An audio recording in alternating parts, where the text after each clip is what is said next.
What's going on, guys, and welcome back to another video. So in today's video, guys, as you can see from the thumbnail and the title of this video, yes guys, I am doing another Q&A. I just thought, due to the circumstances that we're in right now, we're in lockdown obviously, and I thought I'm going to entertain you guys with another Q&A. So another Q&A is back, the first one in 2020. I just also want to say a good 81% of you guys are not subscribed to my channel, so please go down there, subscribe to my channel, and you guys will do an absolute favour to me. I also just want to say thank you for sending in your questions in, much appreciated. We've got loads of questions to get through. All the questions came from Instagram, if you wanted to know that.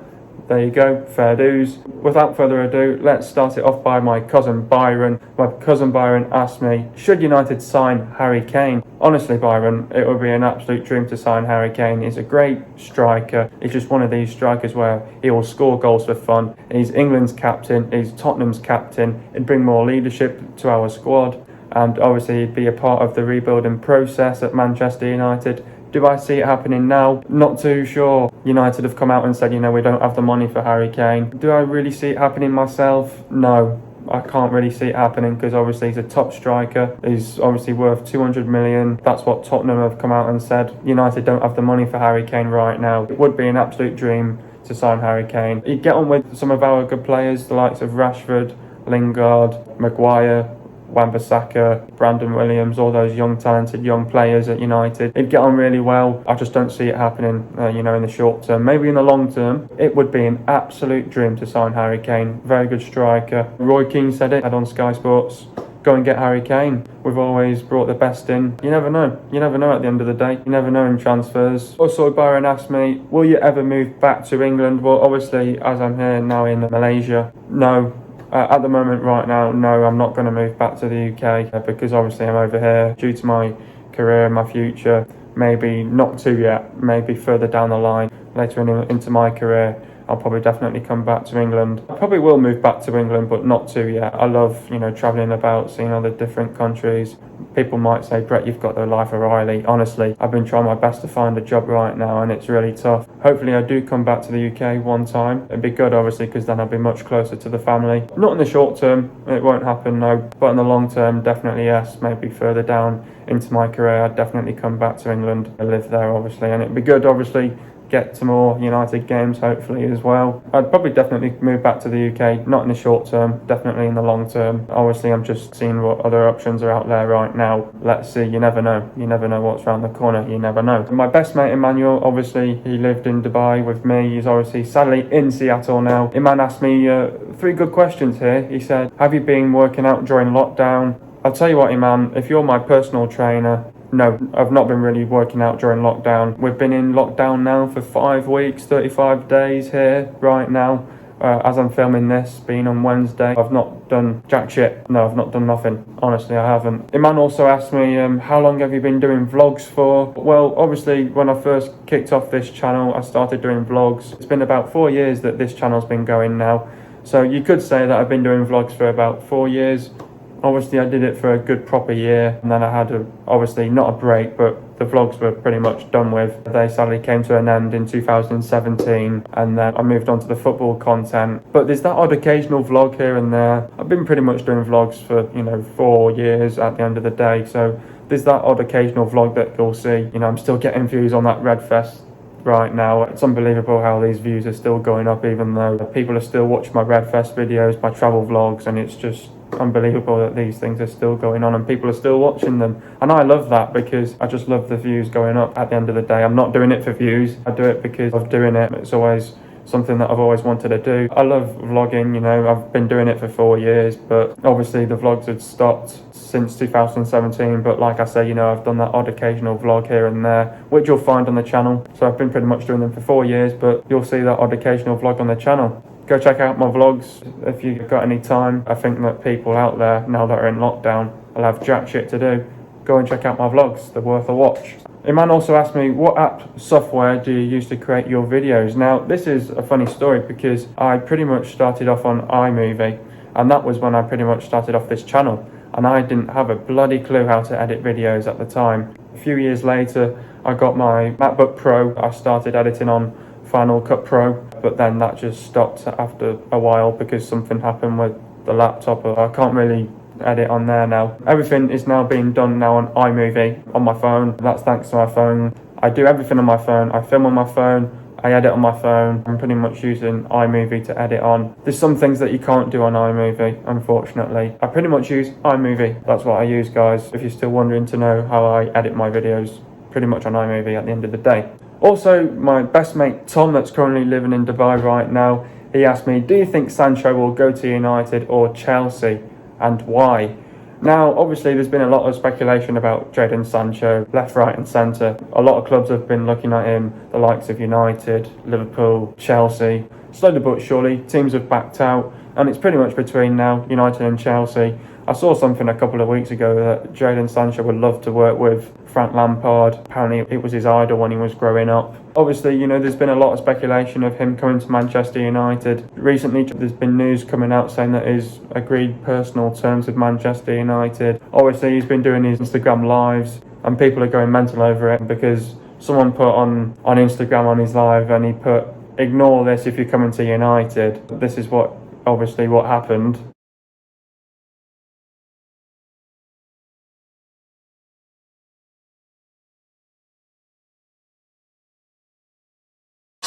Everyone stay indoors.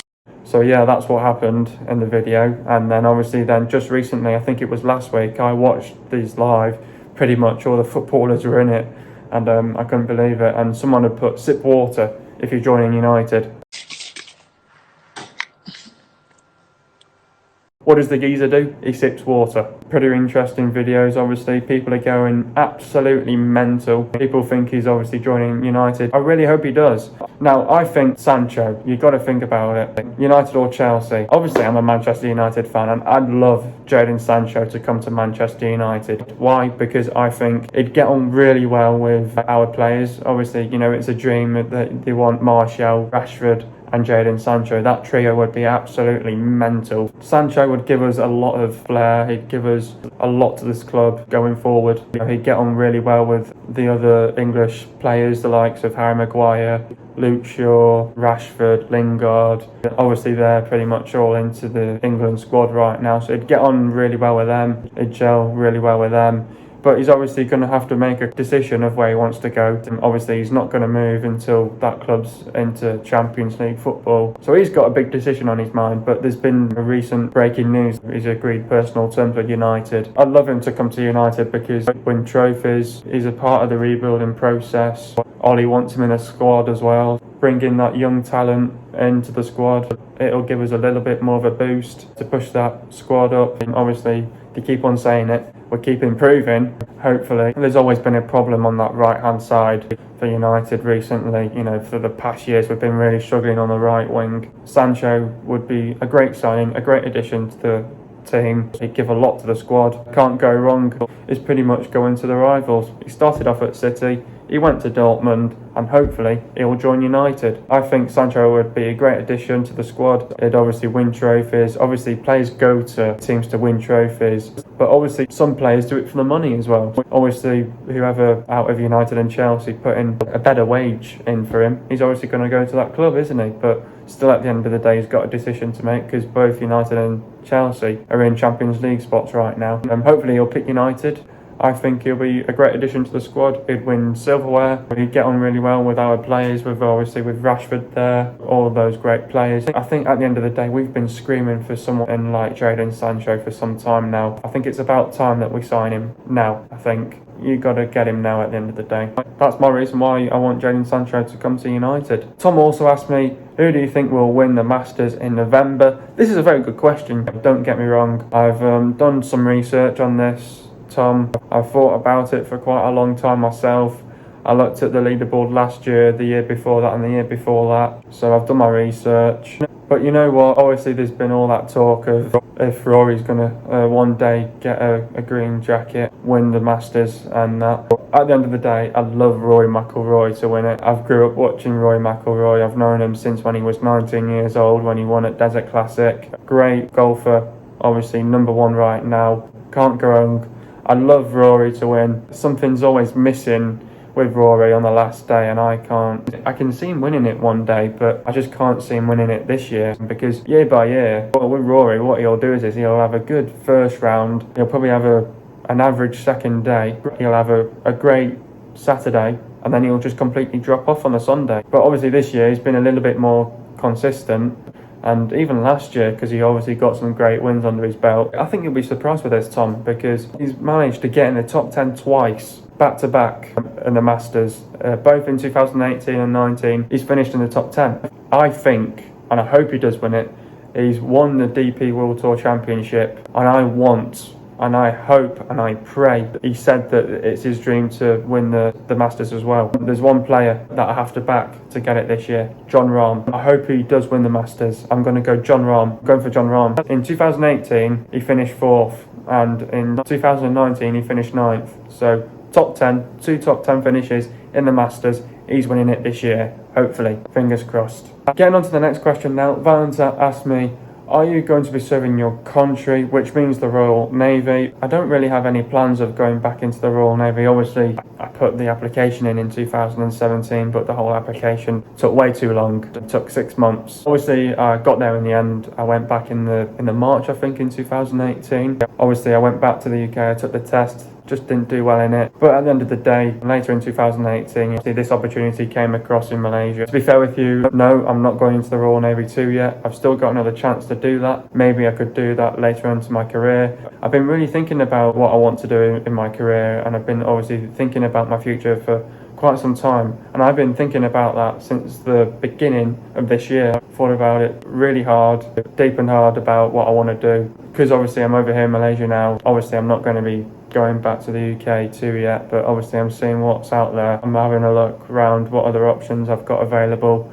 around me. Let's see. I've still got another chance to go into the Royal Navy, don't get me wrong. It was on my list, but it just wasn't meant to be back 2 years ago. Hopefully I'll use that next chance wisely later on into my career, and hopefully I can get into the Navy one day. That would be amazing if I can do it and pull it off. I'd like it, but I'm just seeing different options right now, so what's out there. But now that I'm over here in Malaysia, no, I'm not going to be going into the Royal Navy yet. It's not in my intentions of going to the Royal Navy 2 yet. Let's see, you never know. Hopefully I can do it later down into my career. Let's see. 3 questions Cameron asked me, my other cousin Cameron asked me. The first one is, with the Premier League currently on hold, what do you see happening to the rest of the season? Well, obviously they said that, the Premier League's going to be back on our screens on April the 30th. My maths is right, 8 days. I'm currently filming this. When this video comes out, there'll be literally a few days to go. At the end of the day, they've extended the UK for another 3 weeks, so I can't really see them playing football while they've got lockdown in place. Obviously, I think when the things are safe, back of going, obviously then the season will resume. I can't really see, obviously, everything going back smoothly as it would want to be with the fans in the stadium and stuff like that. I've seen it all around. I think in the UK it'll get extended, and then I think they'll test all the Premier League players for the coronavirus, and I think they'll start getting going again. Apparently they're saying now that they want the Premier League finished within 5 weeks. That pretty much means they'll have a game on the weekend and a game midweek as well. But how do you fit in the FA Cup, the Champions League, the Europa League? So that's going to be tough. We all know what's going to happen at the end of the day. Games are going to get played behind closed doors. It's a simple fact that the games that are going to have to be played behind closed doors, because how are they going to test all these fans for the coronavirus? And I saw the other day that they're probably going to have to play all the remaining games of this season behind closed doors. And next season, the fans are going to be allowed back in the stadiums again. That's probably obviously going to happen at the end of the day. And obviously they've been talking about recently, are they going to null and void the season? They've not talked about that, but they have no intention of doing that as well. Also, Cameron asked me, who do you think United should aim for in the transfer market when it comes back? Now, obviously, hopefully, the transfer window does happen this summer. I want United to focus on getting a striker. We need a player in someone like either Grealish or Maddison. They're going on about that we need another centre-back. I don't think we need a centre-back. Obviously, we need a right winger in Jadon Sancho. So I think we need Jadon Sancho, a striker. Who do you guys want as a striker, Man United fans? Would you want to sign Odion Ighalo for 15 million? Is he good enough as well to be in our squad? Or would you sign a different striker? let me know in the comments of who would you sign as a striker, and then I'd either sign Grealish or Maddison. Maybe Grealish because obviously he'd bring more leadership to the squad. English again, and he'd get on really well with the players. What do you guys think? Should we get rid of Pogba? Let me know in the comments below. So I think we should really aim for Sancho, either Grealish or Maddison. It's most likely Grealish at the moment as well, a striker as well. I'd either keep Agallo. At the end of the day, it was his dream to play for Manchester United. How can you see him going back to Shanghai if his dream was to play for United? It's one or the other, but he's still got a decision to make at the end of the day as well. I think we should sign them three because we've obviously got Agallo online right now. I'd just get that deal done now and then you don't need to worry, but obviously they can't do anything because of the coronavirus right now. When do you envisage United properly challenging for the title again? Good question this. I'll tell you now, Cameron. If United can sign the players in this transfer window, hopefully it does happen, we should be challenging pretty much next season. If there's some way that we can't get those players, you know what United are like, we're crap in negotiating. We can't even get players over the line within a week. I mean, it took us about 28, 29 days to bloody sign Bruno Fernandes, and it took us about 5-6 weeks to sign Harry Maguire, so we're not that great in transfers. We're not that quick. If United can get the players in the summer transfer window, we should be challenging next season. But if we don't, it's going to be the season after that for me. But let's see. I hope we do start challenging next season because starting from scratch again, you've got the players in the transfer window and they're hoping now Ollie's got one more transfer window and we should be good to go, challenging for the title again. For me, if we get the players in the transfer window, we should be challenging next season, and I hope we do. Jean asked me, what are you going to post during lockdown since football events have been cancelled? Now, not all the footballing events have been cancelled, Jean. The Premier League, they still want that going on right now. I said it in my last video, if you guys didn't watch all of it, I'll leave it in the I button to go and watch. I said that, I wasn't going to be posting a lot of content. At the end of the day, you guys won't know how tight my schedule is because I film a video pretty much like on the weekend. So say for example, if United played on the Saturday, I'd be filming that video on the Monday. I'd get that out at least the Thursday or the Friday, and then United play again, and then I've got to do that all over again. But then when United have got a game midweek, I've got to film that the next day. I've got pretty much a tight schedule when those games are on, and it's going to be even tighter when the football resumes. I'm not planning on putting a lot out on my YouTube channel now that we're in lockdown because I need a break from filming and editing, and it's a lot. For me, this is just like a break because the whole schedule, it's so tight at the end of the day, and I've needed this break for such a long time. So now that I've got this, it's given me a lot of time to do whatever I want to do, doing things and sorting things out at the end of the day that I've never got around to do. This is just like a break for me. Don't have any intentions of putting a lot out there during lockdown. But if you guys would like to see a vlog, what I do during lockdown, get it in the comments and I'll hopefully can do a vlog of what I do in lockdown. That could be something else that I could do on the channel. The final question finally of this Q&A, Luke asked me, when is the F1 season gonna start? Well, actually, I was reading the other day and it said that, the season was gonna get underway, I think, late May, early June. I tell you what, Luke, I can't see that happening, mate, because they've got loads of races in Europe, and obviously with France still in lockdown, England in lockdown. Obviously there's still like other countries that are in lockdown, but doing it in different certain ways. I think Norway's doing it a different way. The F1 doesn't go to Norway. If you ask me, when is the F1 season going to start? I think it's going to be the end of June, early July. For me, I think it's not going to start till the summer, at least the summer, because I can't see it happening the end of May, beginning of June. I can't really see it happening then. I think end of June, early July, pretty much the summer for me. And obviously, probably going to only have about between 15 to 18 races this year, because obviously they were going to have 20 this year, but they're going to cut it down now, probably 15, 16, 17 or 18 races this year. I'll have to see what happens in the F1. We're all keeping an eye on it. That's all I've got time for, guys. Thank you for your questions. What a pleasure it was, and we finally got through the questions. Hope you guys are enjoying another video. Please leave a like, subscribe to my channel if you are new. See you guys in a video in the next couple of days, and peace.